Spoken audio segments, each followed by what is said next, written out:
Jane Nather Beaumont, born September 10, 1956. Arna Kathleen Beaumont, born November 11, 1958. And Grant Ellis Beaumont, born July 12, 1961, are two sisters and a brother, better known as the Beaumont children, who disappeared on Glenelg Beach, Adelaide, South Australia, on Australia Day. Once upon a time in Australia in general, and in Adelaide in particular, children from a young age were walked alone. Jane Nather Beaumont, born September 10, 1956. Arna Kathleen Beaumont, born November 11, 1958. And Grant Ellis Beaumont, born July 12, 1961, are two sisters and a brother, better known as the Beaumont children, who went missing on Glenelg Beach, Adelaide, South Australia, on Australia Day. Once upon a time in Australia in general, and in Adelaide in particular, children were walked alone from an early age. No one was afraid to let the kids go to the beach or on the streets, and it was believed that all adults had at least an eye on the kids. The story of the Beaumont children's disappearance put an end to these illusions. After it, there were far fewer children walking around unsupervised, but the case itself remained unsolved, and no one still knows what happened to Jane, Arna, and Grant. The Beaumonts were a perfectly ordinary family for the 60s. Jim Beaumont had his own business, but had lost it, and was working as a traveling salesman at the time of the accident. Nancy led the lifestyle of a housewife. The couple's 3 children, 9-year-old Jane, 7-year-old Arna, and 4-year-old Grant, were remarkably friendly and hardly ever separated from each other. Jane stood out in their company. She was an unusually serious and responsible girl, very independent and caring. Her parents could leave her in charge at any moment without worrying about possible accidents and possible disobedience. Shortly before the tragedy, Nancy and Jim had gone to visit some mates and stayed late. When they returned home, the rooms were orderly and quiet, and a note from Jane was waiting for them on the refrigerator. Jane willingly walked the younger ones and kept them safe. Nancy was glad to have such a helper. One time, she even let the merry band go to the beach unaccompanied, and the walk was wonderful. It has to be said that in the 60s, such behavior of a mother was not considered as blatant negligence. All children went out alone, including to the beach. And what could happen to a group of 3 friendly children in a crowded place? Moreover, the group was led by the super responsible Jane, Mum's helpmate and pillar. On the morning of 26 January 1966, the children requested to go to Glenelg Beach. Jim had already left for work and Nancy had an appointment with a friend. January in Australia is the height of summer. The heat in Adelaide was so hot that the tarmac was melting, and the thermometer in the shade had been reading 40 degrees for a week. So Nancy shared the kids' desire to cool off, but she couldn't go with them. Remembering a recent successful trip to the beach alone, the children began to ask their mother to let them go unaccompanied. Nancy agreed. She strictly forbade the children to go into the ocean. There were fountains on the beach, gave them money for bus fare and sweets, and told them to leave for home at noon at T10:10. Nancy put Jane, Arna, and Grant on the bus, giving them 6 shillings and 5 pence, and went to her scheduled appointment. 2 hours later, she returned to the bus stop to meet the children. However, they were not on the first bus. Nancy assumed that the children had just missed the flight and calmly continued waiting. But Jane, Arna, and Grant were not on the next bus. Nancy became agitated and wanted to run to the beach and look for the children herself, but she was afraid that they would return and she would not be home. There were 3 different routes to Glenelg. She consoled herself with the thought that Jane, Arna, and Grant had just spent all their money on sweets and had walked. She could have gone in search of them, but fearing she would miss them if they returned by other means, she decided to wait. When the 3rd bus arrived at 3 o'clock, and her son and daughters were not on it again, Nancy Beaumont began to worry. Sometime later, Jim Beaumont returned home. His meeting with his clients had not taken place. Having learnt from his wife that the children were missing, he set about searching for them. Having visited the beach twice during the evening of the current day, at 17:30 the parents appealed to the police. Jim Beaumont then stayed on the beach throughout the night but found no trace of his children. Jim got home from work around 3 p.m. He listened to his worried wife, jumped in the car, and set off in search of her. Jim drove round all the streets near and far that could be used to get to the beach. He drove around the whole area of Glenelg proper, but he couldn't find the kids. At 4 p.m., he returned home and went straight to the police to file a missing persons report. After leaving the station, the worried father continued to drive around the streets of the city, hoping to find traces of Jane, Arna, and Grant. At 7:30 p.m., the police joined the search, and the following morning, the Beaumont children were reported missing in a search operation on a scale Adelaide had never seen before. The search and the evidence. Glenelg was cordoned off, and every inch of the shore was examined with magnifying glasses. The first thing the police thought of was that the children had broken the bathing ban and drowned.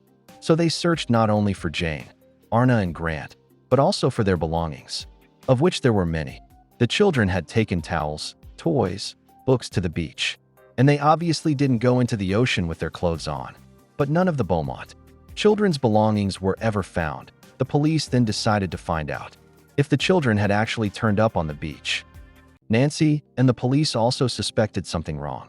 The children had 6 shillings and 5 pence in change. So where had the note come from?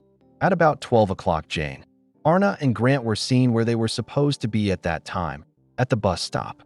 A blonde-haired man in blue swimming trunks approached the elderly couple in the company of 3 children. He complained that a couple of pounds had been stolen from him and asked if the couple had seen anything unusual.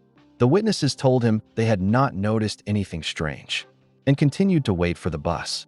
The unknown man helped the children to dress. He even helped Jane, which seemed strange to the couple. She was an adult, and then went with them, as the witnesses thought, towards the changing rooms. There was also a local postman who claimed to have seen the little Beaumonts around 3 p.m., walking towards home, happy and cheerful. They had no escort, but the postman's testimony seemed unreliable to the police, despite a good sketch, a police announcement, a press conference of the parents, and a citywide search. No trace of the Beaumont children was ever found. Residents gathered and searched every construction site, basement, and abandoned building. The Padawalonga River was searched by divers, and at low tide hundreds of police academy cadets walked the river with poles. The best detectives in the country and even a psychic were involved in the investigation, but it was all in vain. 2 years after the disappearance of the children, Nancy and Jim received a letter, allegedly from Jane, in which she asked the parents to come to Dandenong and pick them up. The police found the handwriting very similar and tried to carefully follow up the meeting, but no one showed up. Later, Jim and Nancy received another letter in which Jane said they would never see each other again because her parents had scared the kidnapper away. 25 years later, it was discovered that these letters were sent by a bored teenager who decided to make a joke. The versions of investigators and amateurs. The parents believed to the last that the children had been taken by some cult and were alive. Nancy and Jim refused to move until 2014 in case Jane, Arna, and Grant, well, or at least one of them, returned. All the others were not so optimistic and made different versions. A logical scenario, since the case took place on the beach, but the police had to dismiss it almost immediately. Firstly, they did not find any belongings of the Beaumont children. It is unlikely that they went swimming in clothes, with a bag full of toys and towels. Children's things were of no value to thieves, and it was impossible that unknown thieves could have stolen everything. Secondly, the children could not swim, and if they drowned near the shore, their bodies would be found quickly, and on a crowded beach, someone would have noticed the drowning trio. Witnesses described the man playing with the Beaumont children as a lean, tan blonde man with slicked back hair. Witnesses remembered his narrow, elongated face called horsey. He was smooth-shaven and young, something like 30 to 35 years old. The children clearly felt comfortable with him and chatted with him as if he were an acquaintance, but they were never able to find him. Nancy would later recall that after her first visit to the beach alone, the children joked that Jane had met a boyfriend there. At the time, she thought it was a peer, but what if the unknown man had been gaining their trust for days? Despite the huge number of suspects that resembled the sketch, the fate of the Beaumont children remained unknown. The man in the blue trunks had nothing to do with the case at all, amateur detectives made this theory based on his behavior and the postman's testimony. Look, this unknown man played for a long time with children in the middle of a busy beach. then had a long conversation with elderly spouses at the bus stop, then for about 15 minutes helped the children to dress. In short, allowed to examine himself from all sides. The sheer audacity of it. But what if it wasn't an insidious kidnapper, but just a caring person? Also, the forums for this story point out that male lifeguards at that time and on that beach wore just blue swim trunks with white inserts. And then he could actually be looking after small children and then go off in different directions with them. If the postman who saw the little Beaumonts walking home at 3 p.m. didn't get it wrong. It turns out that the children didn't disappear from the beach at all. They could have disappeared on the road for any number of reasons. Lured by a neighbor, pushed into a car, and driven away. And while the police were sifting through Glenelg grain by grain, they were hidden in a completely different direction. In the wake of the Beaumont children's disappearance, parents in Australia have reconsidered the idea of children walking alone. This has not stopped many of the villains described in this story from committing atrocities so successfully that Adelaide has been dubbed the murder capital of Australia. Nancy and Jim Beaumont lived in the same house in Somerton Park until 2014. In 2014, the couple sold the house, divorced, but left their coordinates to the police. Even after traveling to different ends of the mainland, Nancy died in 2019 and Jim died in 2023. The case of their missing children remains unsolved, but people believe it's not forever. Modern investigative techniques are returning the names and biographies of many previously unidentified victims of violence. Even after the Beaumont couple sold their Somerton Park home and moved out, they left South Australian police with their new coordinates in case they had children. The Beaumonts divorced and lived separately. Eventually, they recognized that the mystery of their children's disappearance could never be solved.